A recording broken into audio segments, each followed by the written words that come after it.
Don't go home tonight. Those 5 words were written in hurried blue ink on the back of a prescription slip, the letters uneven, trembling slightly as my doctor slid the paper toward me. He didn't look me in the eye for long, just long enough for me to understand that this wasn't medical advice. It was a warning, a quiet plea disguised as professionalism. Before I begin, my dears, please like this video, subscribe to Whispers of Mama Ruth, and tell me in the comments where you're watching from. Your support helps me keep sharing these stories of truth, survival, and the quiet courage we all carry inside. My name is Eleanor Briggs. I'm 79 years old, and I've lived long enough to know when silence hides danger. That morning at the clinic, everything felt off. My doctor's questions were too careful, his eyes too kind. He asked about dizziness, nausea, the faint taste of metal I'd been waking up with. He asked about the headaches that pulsed behind my eyes, like a heartbeat trying to warn me of something. Then he asked a question that didn't belong on a chart. Do you feel safe at home, Mrs. Briggs? I smiled, because that's what women like me were raised to do, smile and survive. Yes, of course, I said, but my hands were trembling as I straightened my purse on my lap. He didn't argue. He simply turned his prescription pad, wrote something fast, tore the page, and whispered, "Please read this outside."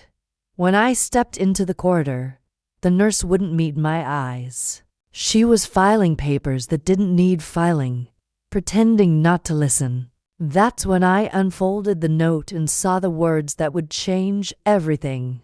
Don't go home tonight. I stood frozen under the clinic's fluorescent light, holding that piece of paper like it might burst into flames. Outside, the October sky was heavy and gray. My car was parked in front of the pharmacy, where my husband had asked me to pick up his new vitamins. Lately, he'd been handling all the cooking, insisting I didn't need to worry about silly little things like ingredients or taste. He said I'd grown forgetful, that I needed him to manage the details. But my body had been telling me something different. The fatigue, the dizzy spells, the way every meal he served left me weaker than before. I told myself it was grief, that losing my sister last year had done this to me. But now, staring at that note, grief didn't feel like the right word. Fear did. My phone vibrated in my purse. "Arthur, don't be long, darling. I made your soup. Your favorite." It was always soup lately. Always him insisting I finish every drop. And I had. Until that moment. I could feel the paper burning against my palm. The nurse glanced up and gave me the faintest nod toward the exit. "There's a cafe across the street," she murmured. "You can stay there a while. Somewhere safe." Safe. That word used to mean home, now it meant anywhere but there. I stepped outside, the wind slicing through my coat, and felt the weight of my 79 years not as weakness, but as proof. Proof that I had survived worse storms than this. And that survival often begins the moment you decide not to go back. I slipped the note beneath my wedding band and tightened my fist, until the paper creased into my skin. Then I turned away from the direction of my house, away from the man who was waiting with a poisoned dinner and a practiced smile, and I started walking. The air outside the clinic was colder than I expected, the kind that makes your breath visible proof that you're still alive. Cars passed in soft blurs of light, people walking with coffees and bags, none of them knowing that an old woman with trembling hands had just been told not to go home. I stood at the curb, my mind unraveling in quiet panic. Don't go home tonight. It wasn't just a warning, it was a verdict.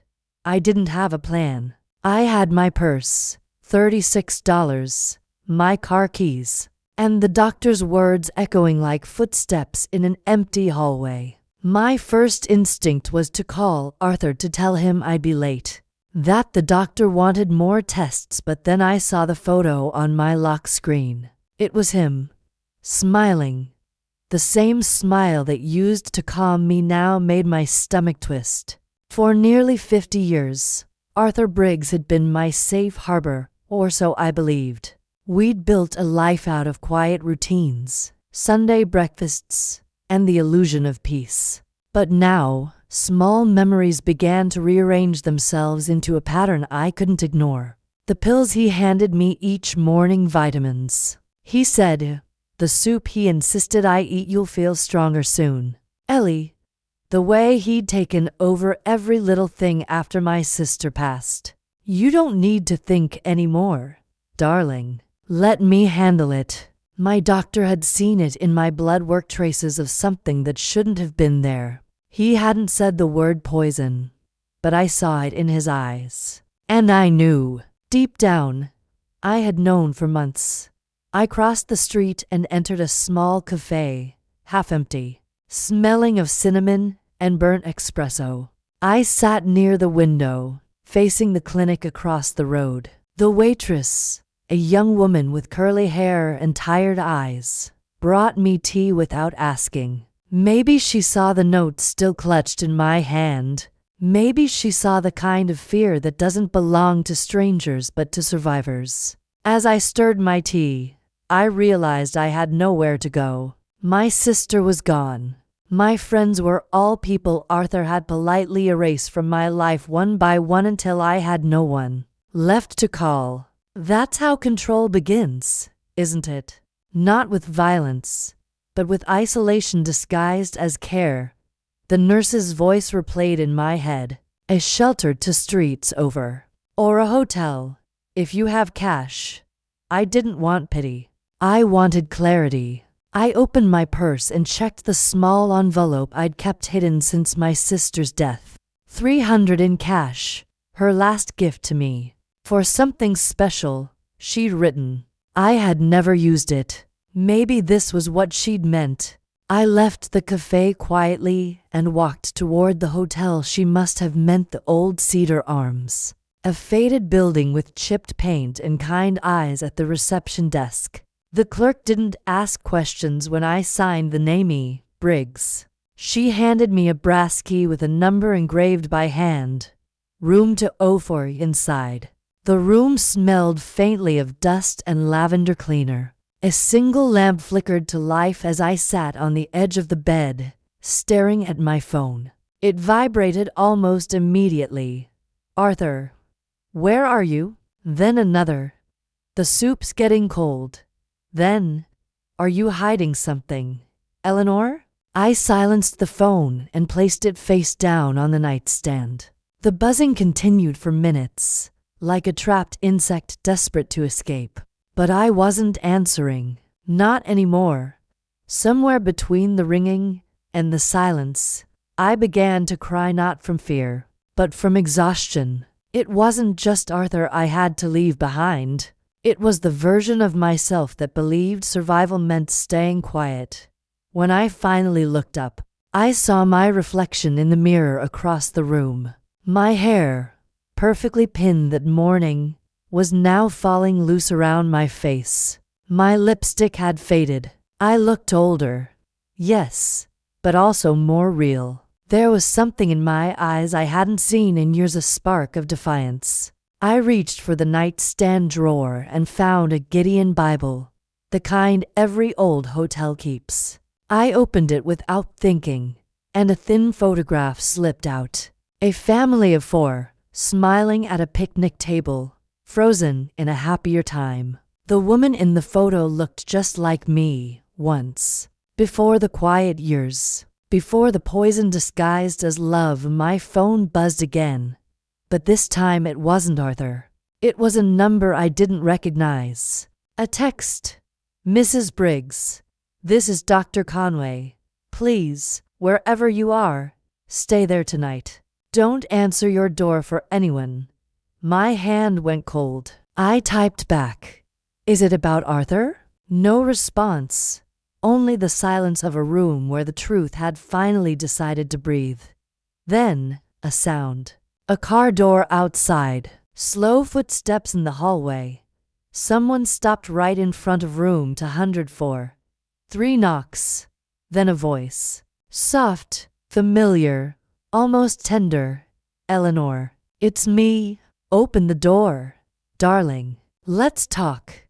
The note under my ring suddenly felt heavier than gold. And for the first time in my life, I wasn't sure whether I was brave enough to stay silent or to scream. The sound of his voice on the other side of the door didn't belong to a stranger. It was gentle, measured, almost affectionate, the same tone Arthur used when he was trying to convince me that my fear was irrational. For nearly half a century, I had answered that voice without hesitation. But that night, standing in a dim hotel room with a note pressed beneath my wedding band, I couldn't move. I just stared at the door, my pulse echoing the rhythm of his knocks. 3 slow taps, a pause, then 2 more. The same pattern he used when he forgot his keys. I whispered to myself, "Don't go home tonight." It became a prayer, a spell, a command. "Eleanor," he said again, "I'm worried. The clinic called. They said you left suddenly. I've been driving around for hours looking for you." I froze. The clinic hadn't called him. Dr. Conway had sent me a text. So how did he know where to find me? A low, steady fear spread through me, not sharp and loud but quiet and certain. The kind that moves like cold water under your skin.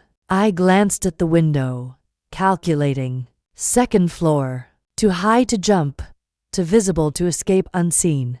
The only exit was the door, and behind it was the man who had made my world smaller, one kindness at a time. My phone vibrated again. Another message from Dr. Conway. "Eleanor, he knows you're gone. The nurse called me. Please, don't let him in. The police are on their way." Police. The word hit me like a flare in the dark. Someone believed me. Someone was coming. But then the knocks grew louder. "I know you're inside, Eleanor. Don't make me look for the spare key." I looked around frantically. The window latch, the bathroom door, the phone on the nightstand. There was no spare key, but Arthur was the kind of man who could talk his way through any locked door, who could make even strangers hand over the things that didn't belong to him. I grabbed my purse, my keys, the folded note. The bedspread was smooth, the pillows still untouched, as if the room itself was holding its breath. My heart pounded so hard I could feel it in my throat. I slid the chain lock into place too late. The handle turned. Metal met metal with a soft, frustrated rattle. "Why are you doing this?" His voice was calm again, but beneath it was that sharpness, that steel edge that used to make me apologize for things I hadn't done. "I just want to take care of you, Ellie. You're not well. The doctor said you're confused." Confused. The word sliced through me. He was already rewriting the story, turning my fear into madness. That was how he always won. If he said it enough times, even the truth would start to sound like a lie. I pressed my palm against the note, feeling the indentation of the ink through the paper. My lifeline, my proof. I whispered again, "Don't go home." Then I made a decision. I picked up the hotel phone and dialed 0. "Front desk." A man answered sleepily. "This is room 204. There's a man outside my door. Please don't let him in. Call the police." My doctor already did. There was a pause. "Ma'am, is this Mr. Briggs? He said you were unwell." My stomach dropped. "No, I'm Eleanor Briggs, and if you open that door for him, you'll be helping a killer." The line went silent for a heartbeat too long. Then the clerk said quietly, "Stay in your room." "Ma'am, I'm calling right now." Arthur must have heard my voice through the door because his tone changed. Soft turned to sharp. "Eleanor, open this door before you embarrass yourself. You're overreacting again. Again. As if this were another one of my little episodes. As if the bruises had been accidents. As if the fog in my mind after every meal had been something I imagined. The hallway went silent. No footsteps. No voice. Just stillness so deep I could hear the faint hum of the ceiling light. I waited, barely breathing. A minute passed. Then another. I reached for the phone to call the desk again when a shadow moved under the door. Someone was crouched low. The knob turned one last time, harder now. Then a loud bang echoed down the corridor. Another. Police! Step away from the door. I stumbled back as the hallway filled with noise commands, footsteps, radio chatter. The door stayed shut, the chain trembling. A voice called through the wood, steady and clear. Mrs. Briggs, this is Officer Lang. You're safe now. Safe. I didn't believe it yet. But when I finally unlatched the chain and saw the uniformed officers standing there, the cold air from the hallway rushing in, I realized I had made it through the longest night of my life. They led Arthur away in handcuffs. His expression unreadable. He didn't fight. He didn't even speak. He just looked at me once like a man who had lost control of his favorite thing. As they took him down the hall, Dr. Conway appeared at the end of the corridor, out of breath but composed. You did the right thing, Eleanor, he said softly. You saved your life tonight. But as the elevator doors closed behind Arthur, I knew this wasn't over, because when someone poisons you slowly, they don't just kill your body, they infect your mind. And I wasn't sure yet if I could ever trust my own reflection again. The police station smelled like burnt coffee and disinfectant, the kind of smell that clings to fear. I sat in a metal chair under harsh fluorescent lights, my hands still shaking from the adrenaline that hadn't yet left my body. Every sound felt amplified. The scratch of pens, the ringing phones, the steady hum of the air conditioner. Somewhere in the distance, Arthur was being questioned. I didn't need to see him to know what he was saying. My poor wife is confused. She's been unwell for months. I only ever tried to help her. The same script he'd used for years. The same tone that made lies sound like love. Detective Harris, a middle-aged woman with tired eyes and a voice as firm as stone, slid a cup of tea across the table. Mrs. Briggs, you did the right thing tonight. The doctor told us he suspected something wasn't right with your blood tests. We just need your consent to run a toxicology panel. I nodded. My voice barely made it out. He thought I was being poisoned, didn't he? Her silence was an answer. I looked down at my hands, the faint yellow bruises on my wrists, the thin cuts that never healed quite right. Every mark told a story I hadn't wanted to read. For years, I had explained away every symptom, every dizzy spell, every foggy morning. I had convinced myself that old age was simply taking its toll. But now, the puzzle pieces fit together. With cruel precision, the nurse from the clinic came in a few minutes later with Dr. Conway. She looked at me the way people look at survivors in the first hour, as if I might shatter if they breathed too loud. Eleanor, Dr. Conway said softly, I ran your last 2 panels again this evening. There were traces of thallium, a heavy metal toxin. It's colorless, tasteless. It accumulates slowly. I stared at him, my mind trying to translate the scientific language into something human. You're saying he was killing me. His eyes dropped. Yes, gradually. It would have looked like illness, weakness. Perfectly plausible for someone your age. I felt the room tilt slightly, like the floor was made of water. I gripped the edge of the table to steady myself. For years, I had trusted the man who measured my sugar, adjusted my pillow, served me tea in the mornings. He had been both caretaker and executioner, and I had thanked him for it. Double quotes Mrs. Briggs. Detective Harris said, "Do you have anyone we can call?" "Family, friends." I thought of my sister. Gone. My old friends. Pushed away. And then, like a faint light in a dark corridor, I remembered the nurse's name tag from the clinic. Mara Jennings. She'd risked her job to warn me. She was proof that kindness still existed in the world. "I don't have anyone," I said finally. "But I suppose that's about to change."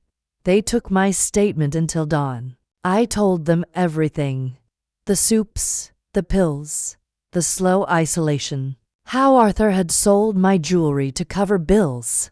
How he had persuaded me to transfer the house into both our names for security. Every sentence made my stomach turn, not because of the betrayal itself, but because of how ordinary it had felt while it was happening. At 6 a.m., a young officer drove me to a women's shelter across town. The morning light was just starting to spill across the wet pavement, painting everything in shades of gray-blue. The building was quiet, safe, smelling faintly of oatmeal and soap. I was given a small room, a bed with clean sheets, and a window that faced the sunrise. I hadn't seen a sunrise in years. Arthur always kept the curtains closed. When I finally lay down, I didn't cry. I simply stared at the ceiling and let the truth settle into my bones. I wasn't crazy. I wasn't weak. And I wasn't alone anymore. A knock at the door made me flinch. But it was just Dr. Conway. He held a brown envelope. The toxicology results came in. The levels were high enough to confirm criminal intent. He hesitated. "But there's something else. You're strong, Eleanor. You're going to recover." Recover. The word felt foreign, almost suspiciously hopeful. He smiled softly. "You might not feel brave right now, but the moment you read that note and didn't go home, that's when you survived." After he left, I opened the envelope and stared at the report. Rows of numbers. Words like lethal dose and systemic exposure. Each line was a piece of the quiet war that had been waged inside my body.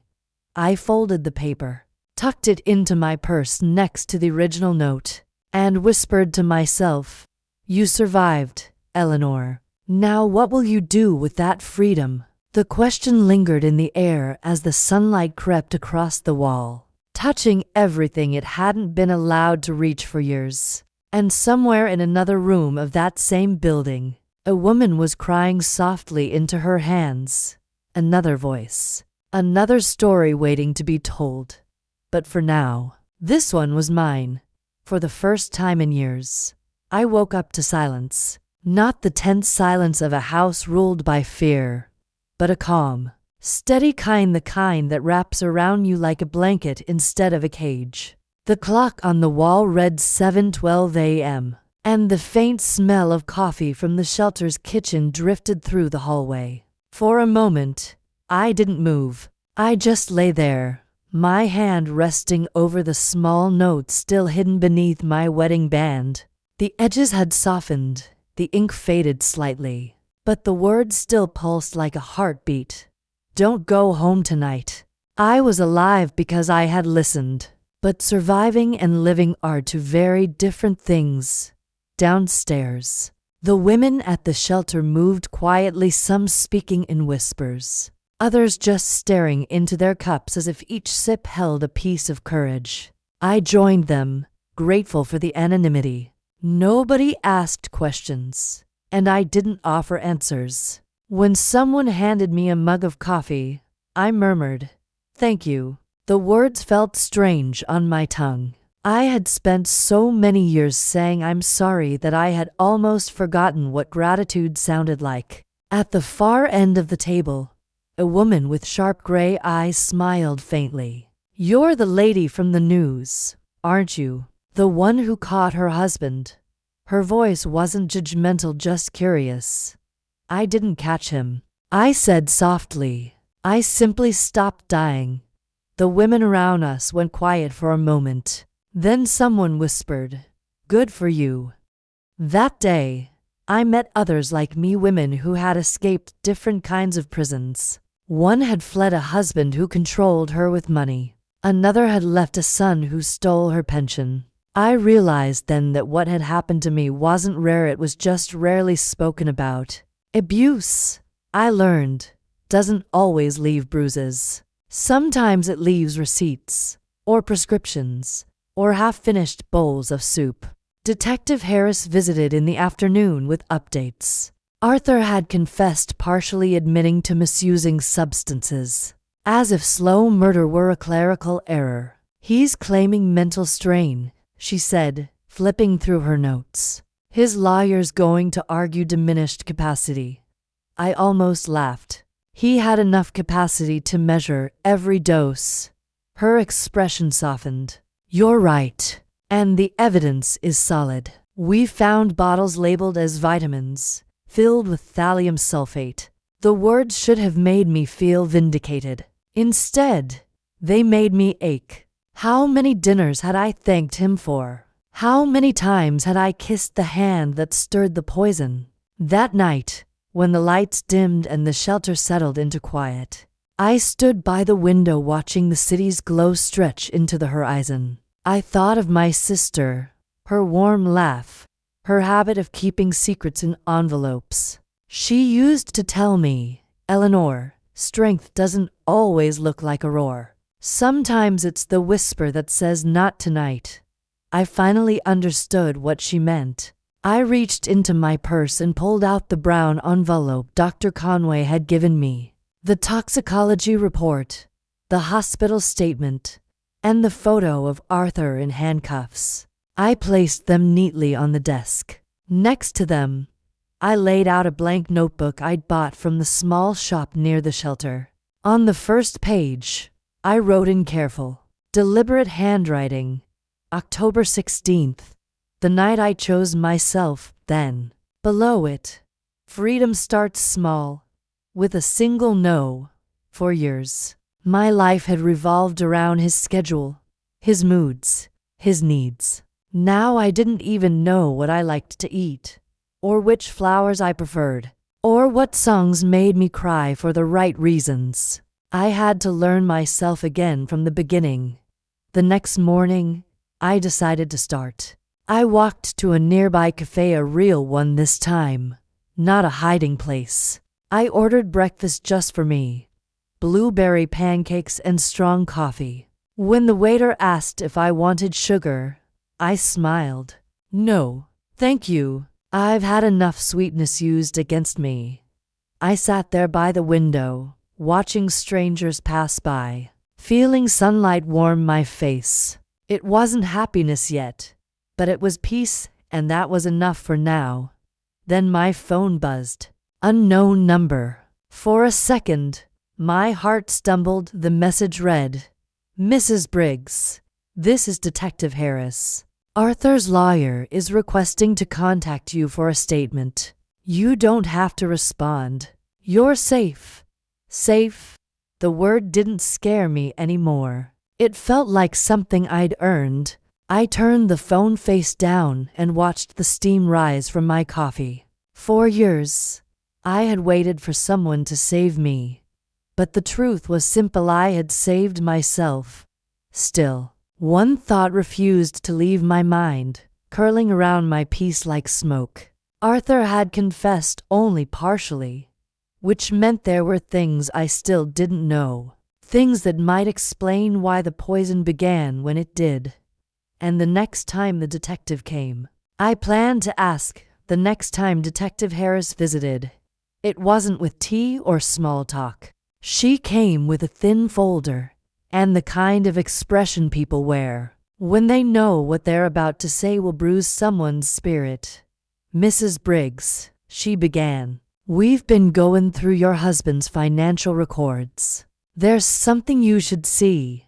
She laid 3 bank statements on the table. The balances were neat columns of betrayal, transfers steady, monthly leaving Arthur's account and landing somewhere I didn't recognize. The recipient's name was printed clearly. Clara Reed. The name scraped against a memory. Clara had been Arthur's nurse years ago when he'd had surgery on his hip. She'd sent Christmas cards for a few seasons afterward, signed with gratitude and affection. Then the cards stopped. Apparently, the affection hadn't. How long? I asked. Nearly 8 years, Harris said quietly. The payments began right after your sister passed. 8 years. The same time my body began to fail me. The same time Arthur started cooking for me, insisting on new medications, handling the finances to save me the stress. He wasn't just trying to kill me, I whispered. He was buying a life without me. The detective nodded. We also found an insurance policy. He increased the payout to months before your first hospital visit. You were listed as the insured party. He was the sole beneficiary. The room tilted. For a moment, I thought I might faint, but instead I laughed a dry, hollow sound that didn't belong to me. He poisoned me with soup and paper, I said. One spoonful at a time, one signature at a time. Harris didn't correct me. She just closed the folder gently. We'll need you to testify if it goes to trial. I will, I said, but not for revenge. For what, then? For the truth. He took enough of my life. He won't take my story. After she left, I walked through the shelter garden. The roses were wilting under the early frost, but even fading. They stood proud proof that beauty could survive neglect. I touched one carefully, the thorns cool against my fingers, and whispered, "We're not dead, just learning to bloom again." That night, I opened the old notebook where I'd written freedom starts small with a single no. On the next page, I added, "And justice grows from silence broken." The following morning, I went to the courthouse with Dr. Conway. We met with the district attorney, who thanked me for coming in person. Your testimony could help others, Mrs. Briggs. Cases like this are rare because victims rarely live to speak. Then let's make this one unforgettable, I said. They showed me photographs, bottles labeled as supplements, small jars of metallic powder hidden behind flour in the pantry. My stomach turned, but I made myself look. You can't defeat the darkness you refuse to face. Later that week, a letter arrived at the shelter. No return address. My name written in Arthur's familiar, precise hand. I almost threw it away, but curiosity, that cruel survival instinct, won. Inside was a single line written in black ink. You think you've escaped me, Eleanor, but there's more than one kind of poison. My hands shook so hard I dropped the paper. The women nearby helped me breathe, helped me calm down. But the damage was done. He was reminding me that fear could still live rent-free in my bones. That night I couldn't sleep. I sat by the window until dawn, the letter on the table beside me. When the first light touched the page, I noticed something faint beneath the ink, an impression from the sheet above it. I shaded it with a pencil, and words appeared. Clara Bank, Tuesday 10 a.m. A meeting. A plan. I folded the letter carefully and tucked it back into the envelope. Maybe the police would see evidence. Maybe they'd see obsession. But I saw opportunity. Arthur had underestimated the woman he'd tried to silence. I wasn't going to hide anymore. When the clock struck 10 that morning, I was already sitting in the bank lobby, waiting. My hands were steady now, my voice calm when I told the clerk I needed to speak to Ms. Reed. The woman who emerged was younger than I remembered, 40. Perhaps, but her eyes widened the second she saw me. Guilt recognizes itself. "Mrs. Briggs," she said softly, "you shouldn't be here." "On the contrary," I replied.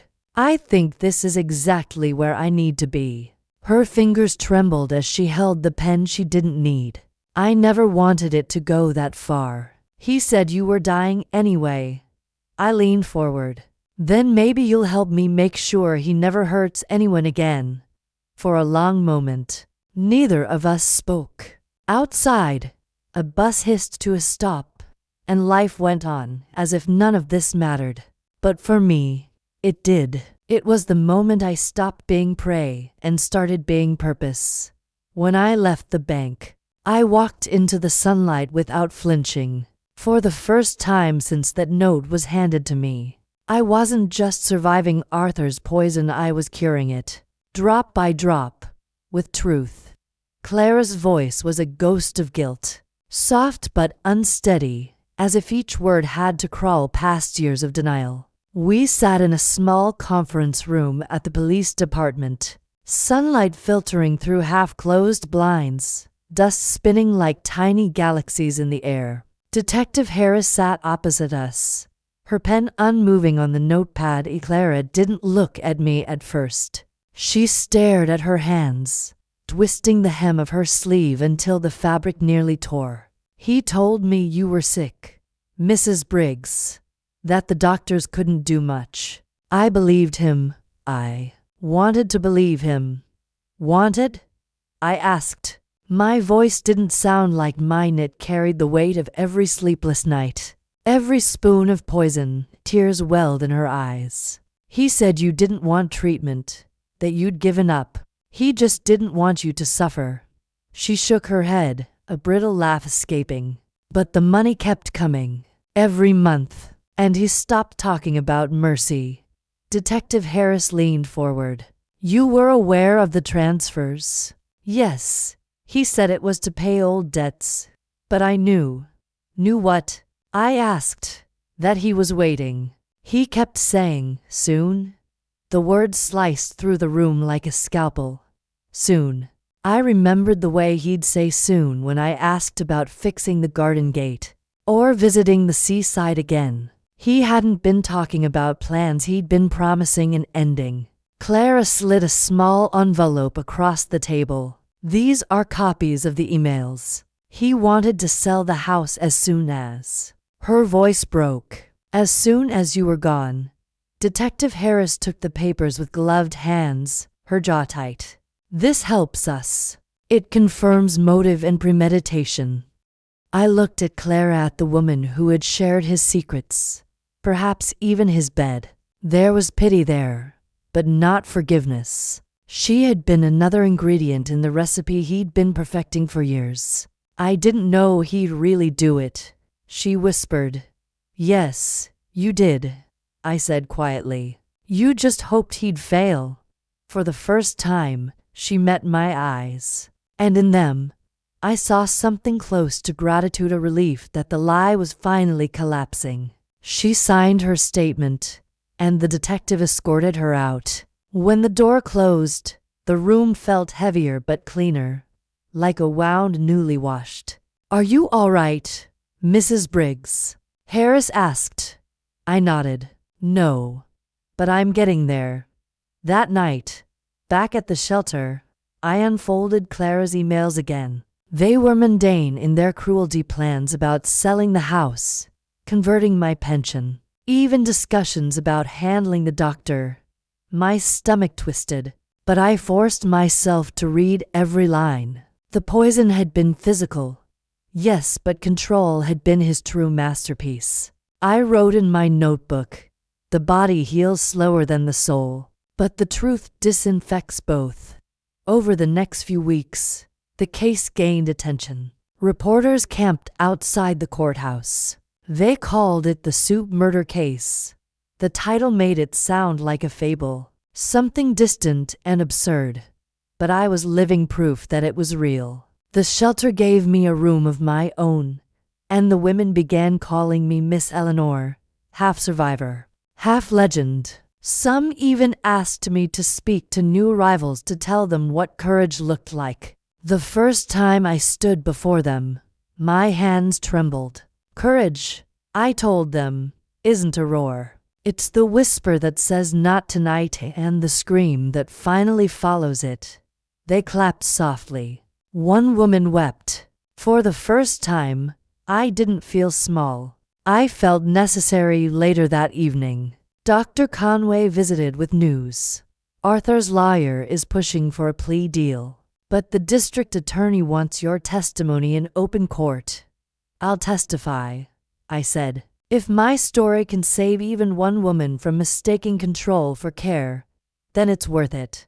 When he left, I walked to the window, the city lights flickering below like candles in vigil. Somewhere, Arthur was still breathing free air for now. Clara's confession had set the stage, but the final act would belong to me. I pressed my hand over my chest, feeling the steady rhythm beneath my skin, the same rhythm that had once slowed under his soup spoon.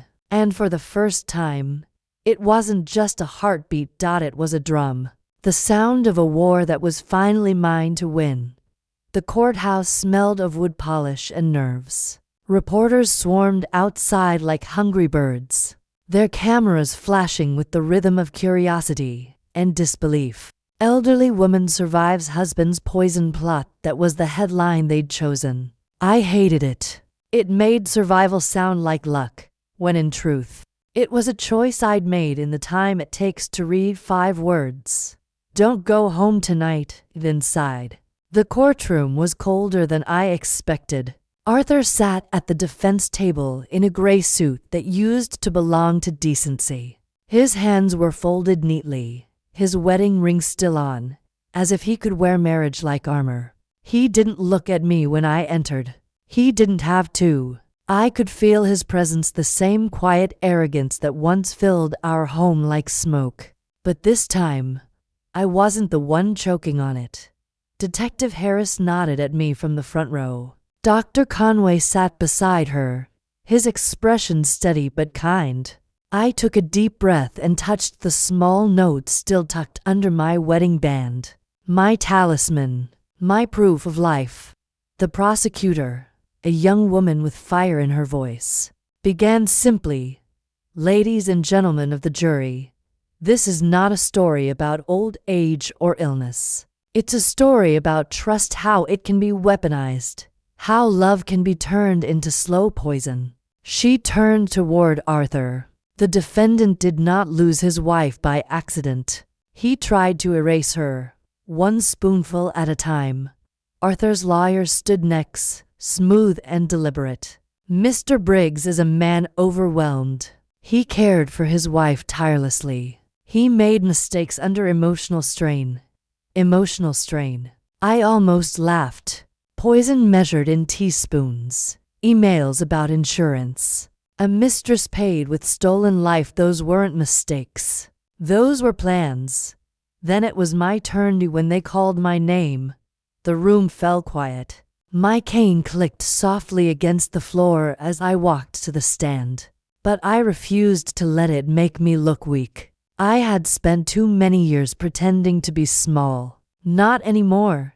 The oath trembled on my lips, not because I feared lying, but because the truth felt heavier than any Bible could bear. "Do you swear to tell the truth, the whole truth, and nothing but the truth?" "I do," I said, and for the first time in my life, I meant it entirely. The prosecutor guided me gently through the questions: how I met Arthur, how the control began, how it evolved into isolation. I told them about the soup, the headaches, the pills, the note. The courtroom listened like a congregation. I didn't cry. My voice stayed steady, even when I described the night he came to the hotel door calling my name. When the prosecutor held up the piece of paper, the real note, sealed in a plastic evidence bag, the jurors leaned forward as if the truth had a physical shape. "This," she said, "is what saved her life." Then came the cross-examination. Arthur's lawyer smiled the way predators do, gently. "Mrs. Briggs," he began, "is it possible that your husband's actions were misinterpreted? That he simply made a mistake with your medication?" I looked at Arthur for the first time. His eyes were calm, almost kind, like he was watching one of his favorite plays. "Sir," I said, "I have lived with that man for 50 years. I know the difference between love and calculation. He didn't make a mistake. He made a plan. A murmur rippled through the room. The lawyer cleared his throat. You seem angry, Mrs. Briggs. I am, I said simply, because I trusted him with my life and he treated it like an inheritance. He was tired of waiting for. Arthur's mask cracked for the briefest moment. His jaw tightened, the first hint of the rage I knew too well. The jurors saw it too. The courtroom suddenly belonged to me. After I stepped down, Clara was called next. Her hands trembled as she spoke, confirming the payments, the letters, the promises he'd made. Every word she said built another brick in the wall between him and freedom. By the time Detective Harris testified, the story was whole. The toxicology report, the insurance policy, the emails, all of it painted a portrait of a man who thought he could outsmart death. But death, it seemed, had finally chosen a side. When the judge recessed for deliberation, I sat alone in the hallway, staring at the marble floor that reflected my shoes. So many years of my life had been spent trying not to make noise, tiptoeing around anger, swallowing truth. Now, the silence was mine again, and it was beautiful. After 3 hours, the jury returned. 12 faces, solemn and certain, the forewoman stood. We find the defendant, Arthur Briggs, guilty on all counts. The courtroom erupted, voices, movement, flashes of light. Arthur didn't move. He just looked at me, that same small, patronizing smile curling at the corner of his mouth, as if to say, "You'll miss me." But I didn't, because for the first time in decades, I could breathe without permission. Outside the courthouse, microphones crowded my face. Mrs. Briggs, do you have any words for other women like you? I looked straight into the nearest camera. Yes, listen to the warnings life gives you, even the quiet ones, especially the quiet ones. As I walked away, the noise faded behind me like a closing door. The sunlight hit my skin, warm and forgiving. Somewhere deep inside, I felt the steady rhythm of my heart again, strong, certain, mine. But as the courthouse doors shut, I couldn't help but think of Clara's last words before she testified. He said there's more than one kind of poison, and I wondered, had he meant fear, memory, or the part of me that might never stop looking over my shoulder? Freedom, when it finally came, didn't sound like applause or gavel strikes. It sounded like silence. After the sentencing, they led Arthur away in handcuffs. His shoulders slumped, but his pride somehow intact. I didn't watch him go. I had spent too many years watching him. I just sat still, my hands folded in my lap, and listened to the sound of my own breathing. Slow, even, alive. Detective Harris found me outside the courthouse. He'll serve a life sentence, she said. You won, Mrs. Briggs. I gave a faint smile. No, detective. I survived. Winning would mean it never happened. For the next few weeks, I stayed in a small rented apartment near the river, a place with wide windows and no locked doors. Each morning, sunlight spilled across the floor like something sacred. I learned the rhythm of my own days again. I took long walks, drank tea without wondering if it was safe, and started painting like I used to when I was young. The colors came slowly, at first soft blues, muted grays, but then brighter shades crept in. Oranges, golds, even wild strokes of crimson. The canvas became my new mirror, showing me a woman I recognized and didn't all at once. Dr. Conway stopped by occasionally to check on me. He'd bring books, sometimes flowers, always with that quiet gentleness of someone who'd seen too much pain to treat healing casually. You're making progress, he said one afternoon, watching me paint. I'm making peace, I corrected him. Progress means getting somewhere. I think I'm finally learning how to stay. Still, healing isn't linear. There were nights when I'd wake up gasping, convinced I smelled that faint metallic scent again, the one that used to rise from Arthur's soup. I'd stumble into the kitchen, open the cabinets, and stare at the rows of clean, harmless jars. Nothing but herbs and tea. But trauma doesn't need evidence, it just needs memory. One evening, while sorting through old letters, I found something I'd almost forgotten. A postcard from my sister, written years before she died. On it was a single sentence.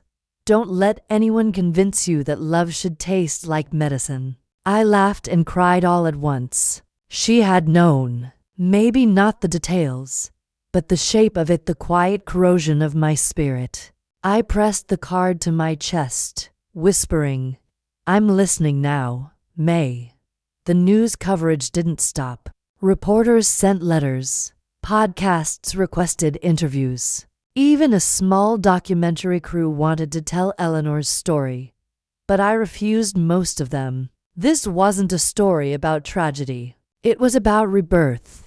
And I wasn't ready to let strangers narrate it for me. Instead, I started writing it myself longhand, in a journal bound in dark green leather. I called it The Other Side of the Spoon. Each night, I wrote one memory, not to relive the pain, but to reclaim it. The words became my medicine, bitter at first, then healing. Sometimes, I'd meet with women from the shelter. They'd come to my apartment for tea, and we'd talk about the small victories no one writes about: getting through a meal without guilt, sleeping through the night without fear, buying flowers just because they were pretty. They started calling me Mama Briggs, and I didn't mind, because maybe that was what survival looked like: not escaping the fire, but learning how to build warmth from its ashes. Then one morning, as I returned from the market, I found a small white envelope on my doorstep. No stamp, no address, just my name, written in a hand I didn't recognize. Inside was a single sheet of paper. Forgive him, Eleanor. Poison dies, but hate can linger longer. No signature. For a long moment, I just stared at it. I didn't feel anger or fear, just weariness. Maybe it was Clara. Maybe it was someone who'd read about me. Either way, forgiveness wasn't a gift I owed. It was one I could choose to give, or not. I folded the letter and placed it under my teacup to keep it from blowing away. Then I sat by the window, the late autumn light softening everything it touched. In the reflection, I didn't see a victim or a cautionary tale. I saw a woman who had learned to save herself. But the story wasn't over yet, because the next morning, the phone rang, and the voice on the other end wasn't one I expected to hear again. It was Arthur's lawyer. Mrs. Briggs, he said, his tone unusually gentle. I thought you should know. Your husband left something for you. My hand tightened on the receiver. What could he possibly have left me? I asked. A letter, he replied. And it's marked to be read only by Eleanor.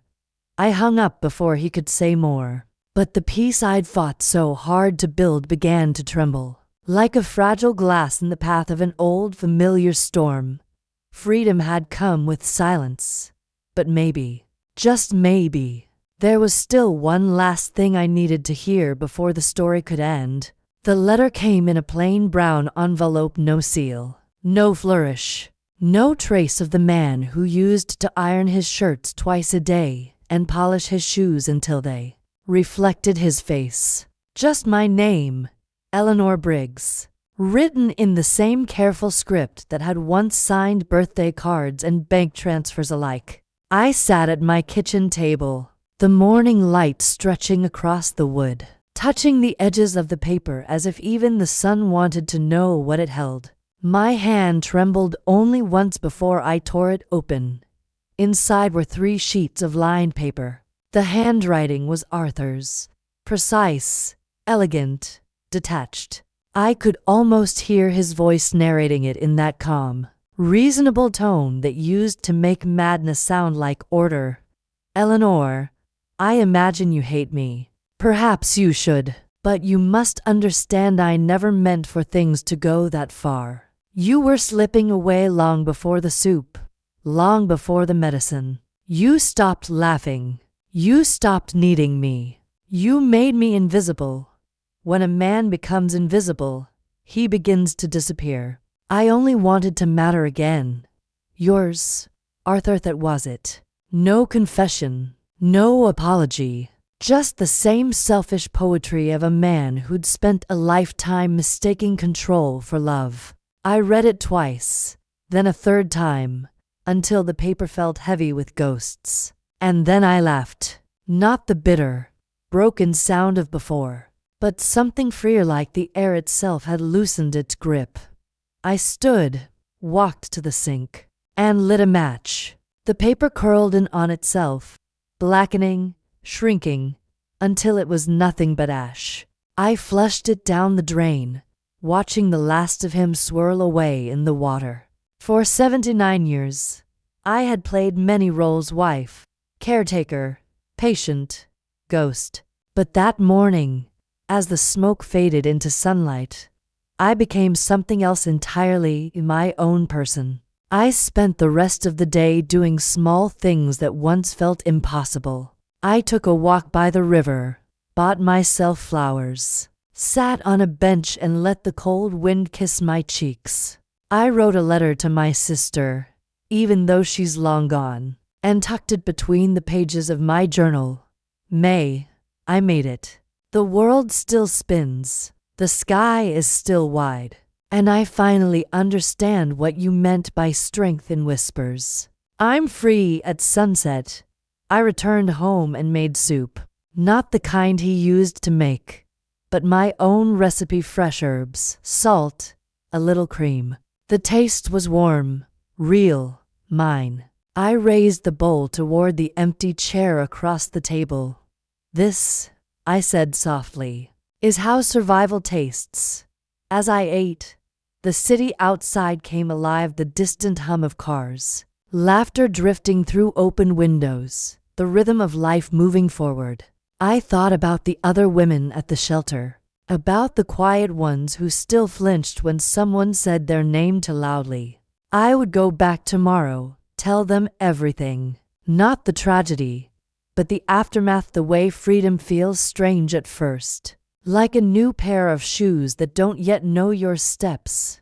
When I finished eating, I folded my hands and closed my eyes. For the first time in years, there was no noise in my head, no echo of someone else's orders, only peace. Then, as if remembering, I turned to the camera, the one I'd set up weeks earlier when I started recording my story. The red light blinked steadily. I smiled and began to speak, my voice steady, calm, alive. Good evening, my dears. My name is Eleanor Briggs. I'm 79 years old, and tonight, I want to remind you of something. Sometimes the people who claim to love you will try to erase you, piece by piece. But love that costs your safety isn't love, it's slow death. If someone ever hands you a warning, even if it's just 5 words on a piece of paper, listen, because your life is worth more than their comfort. I paused, feeling the weight of every story I'd ever been too afraid to tell. Before you go, I said softly, please like this video, subscribe to Whispers of Mama Ruth, and tell me in the comments where you're watching from. Your stories matter too. We keep each other alive by remembering that we are never alone. I reached to turn off the camera. The red light blinked twice, then disappeared. And for the first time in 79 years, I wasn't just surviving. I was living.